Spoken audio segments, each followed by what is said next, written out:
Ang pagpatay sa magkapatid na kambal. Noong 2009, isang malaking krimen ang yumanig sa isang maliit na bayan sa probinsya ng Bulacan. Ang kwento ng pagpatay sa magkapatid na kambal, sina Lara at Lisa, ay naging usap-usapan sa buong bayan. Isang kwento ng masalimuot na sikolohiya, matinding galit, at isang lihim na matagal nang itinagong sakit. Si Lara at Lisa ay parehong 16 na taong gulang at tulad ng ibang kambal ay mahirap tukuyin kung sino ang mas matanda. Ngunit habang sila ay lumalaki, ang kanilang mga ugali at pananaw sa buhay ay tila nagkahiwalay. Si Lara ay tahimik at matalino, isang batang estudyante na laging nagnanais ng kalinawan sa buhay. Si Lisa naman ay masayahin, maarte, at laging center of attention. Pareho silang maganda, pero tila may isang malalim na hati na hindi nakikita ng karamihan. Ang kanilang pamilya ay isang tipikal na middle-class family. Ang ama, si Mang Alfredo, ay isang construction worker at ang ina, si Aling Rosario, ay isang guro. Wala namang hindi pagkakasunduan sa pamilya at walang indikasyon na mayroong malupit na lihim. Ngunit may isang bagay na hindi alam ng marami. Si Lisa ay may matinding inggit kay Lara. Mula pagkabata, palagi niyang naiisip na hindi siya kasing ganda, kasing matalino, o kasing sikat gaya ng kanyang kambal na kapatid. Sa kabila ng pagiging magkakambal, hindi niya matanggap ang idea na palagi siyang nasa anino ni Lara na laging angat.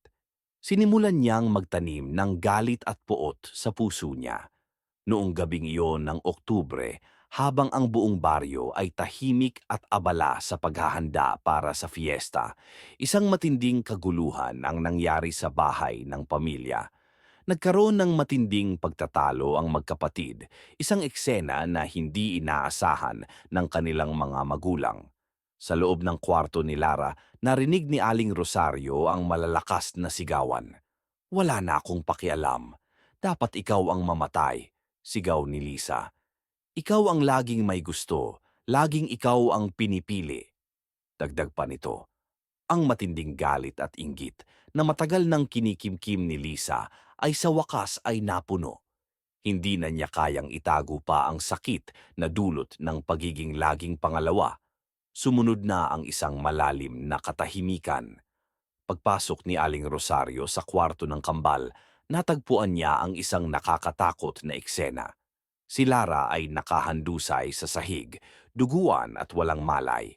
Si Lisa naman na nakatayo sa tabi ng kanyang kambal na kapatid ay may hawak na matalim na kutsilyo na ang dulo ay puno ng dugo.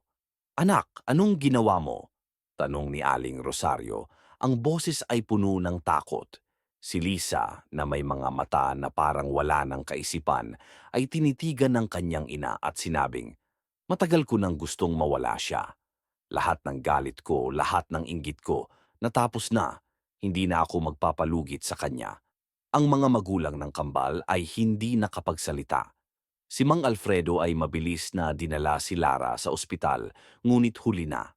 Sa edad na 16, si Lara ay binawian ng buhay, dulot ng malubhang sugat, na dulot ng pagkakasaksak ni Lisa. Si Lisa ay inaresto at sa mga susunod na linggo ng investigasyon, lumabas ang katotohanan. Si Lisa, bagaman siya ang may kagustuhan na patayin ang kanyang kambal, ay hindi basta-basta pumatay.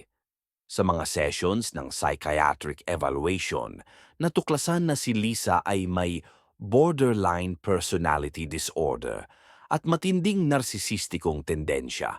Ang mga doktor ay nagsabing hindi niya kayang tanggapin ang pagiging pangalawa sa mata ng ibang tao at ang inggit na hindi nasusuklian ay nagdala sa kanya ng matinding pagnanasa sa kapangyarihan at atensyon. Sa isang panayam, inamin ni Lisa ang kanyang ginawang krimen, ngunit sa tono ng isang tao na tila wala ng takot. "Kung wala siya, ako na ang magiging bida," wika ni Lisa. Ang insidenteng ito ay nag-iwan ng isang malaking peklat sa buong baryo. Ang hindi makapaniwalang pagsabog ng galit, inggit at pagkatalo ay nauwi sa isang pagpatay na hindi matanggap ng kanilang mga magulang. Ang kwento ng magkapatid na kambal ay nagbigay ng isang masakit na aral. Hindi palaging ang kabutihan o perpeksyon ang makakamtan. Minsan, ang kasakiman at inggit ang nagpapabagsak sa lahat. Si Lisa ay nahatulan ng habang buhay na pagkakakulong, ngunit ang kwento ng kanyang krimen ay patuloy na nagbigay takot sa mga tao sa buong baryo. At sa bawat taon na lumilipas, ang kwento ni Lara at Lisa ay naging paalala na kahit ang pinakamalapit na dugo ay maaaring magtago ng mga lihim na kay tagal bago matuklasan. Mga lihim na maaaring magtulak ng isang tao sa pinakamadilim na dako ng kanyang kaluluwa.